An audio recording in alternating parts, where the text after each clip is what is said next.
we transmitting all of our radio and TV signals to an alien race? Only time will tell. Number 3.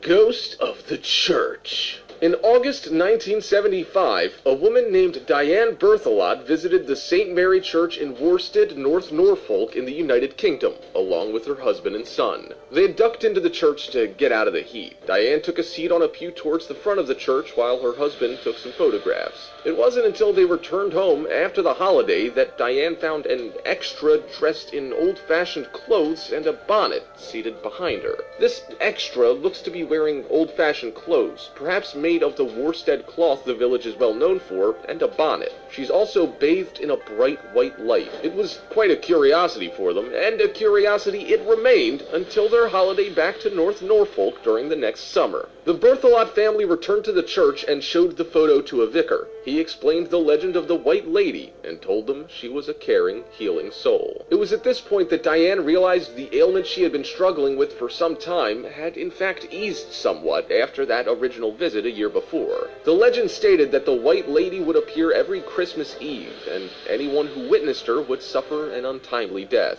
This gentleman, not believing in such tomfoolery, stated that he would stay in the church, and if the White Lady appeared, he would kiss her. As it also happened to be Christmas Eve, he was definitely keen to put the legend to the test and show these backward local folk a thing or two. He entered the church and climbed the belfry. After a time, and with anxiety building over his late return, his friends went searching for him. They found him huddled in the belfry. He was shaking with fright and muttering to himself. He was obviously dying. His last words were, "I've seen her." This story is now adorned in pride of place at the White Lady Pub in Worstead. Once known as the New Inn, it changed its name to the White Lady in 2011, when its new owner took over the business. The owner took inspiration from his own home, the building which used to be the King's Head. So, with the Lady in White apparently the cause for at least one untimely demise on Christmas Eve, you may be surprised to find out that locals now believe she is a more benevolent spirit. Number 2. Time travel memento left in Chinese tomb.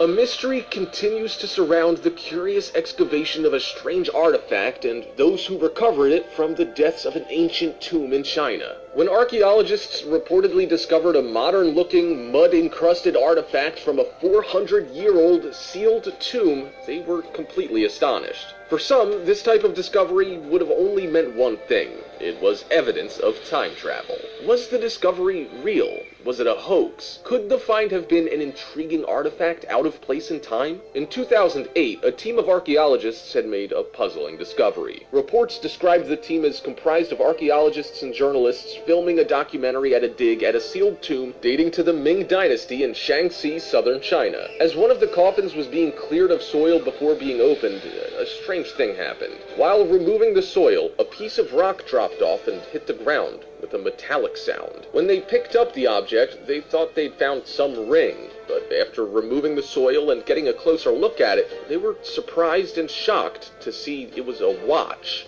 The strange metallic object was said to be a small golden ring with a watch face on its front, approximately 2 millimeters thick.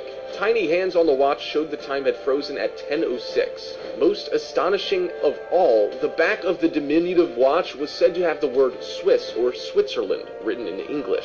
So how was it possible that a tomb sealed for 400 years and dating to the Ming Dynasty had a tiny watch in it? Well, some researchers cite the possibility of time travelers who came from the future and who dropped a modern ring in an ancient location, accidentally leaving their anachronistic possession behind. The evidence for this is scant, but it is an intriguing idea. Could it be that this whole incident is a hoax? The strange mystery of the tiny metal ring watch has remained thus far unsolved. There is no clear evidence to prove it's a definite object out of place in time, nor enough facts to condemn it as a mere hoax. What is certain, however, is that it is a story which ignites the imagination and urges us to reconsider how it might have come to be nestled in a Ming Dynasty tomb far before its time. Number 1. Amityville Ghost Boy. When George and Kathy Lutz moved into the 3-story colonial in Amityville on New York's Long Island in December 1975, they were thrilled. The sprawling house at 112 Ocean Avenue had cost them just $80,000, and they loved it. It was a dream come true, George Lutz remembers. True, the house had been the scene of a horrible, multiple murder a little over a year before, when 23-year-old Ronnie DeFeo went from room to room, methodically shooting his parents and his 4 brothers and sisters in their beds. But the Lutzes sat down with their 3 young children and agreed the family could handle it. However, a photo taken by George Lutz inside the famous haunted Amityville house in 1976 has become one of the most famous paranormal photos of all time. It features what appears to be a young boy with white eyes who's peeking out of a doorway. George Lutz, who discovered the haunted house, revealed the Amityville ghost boy photo on the Merv Griffin show back in 1979. 3 years after it was taken. The image was supposedly captured by Gene Campbell, a professional photographer who was part of the team who worked with paranormal investigators Ed and Lorraine Warren. Gene had set up an automatic camera that took infrared pictures to capture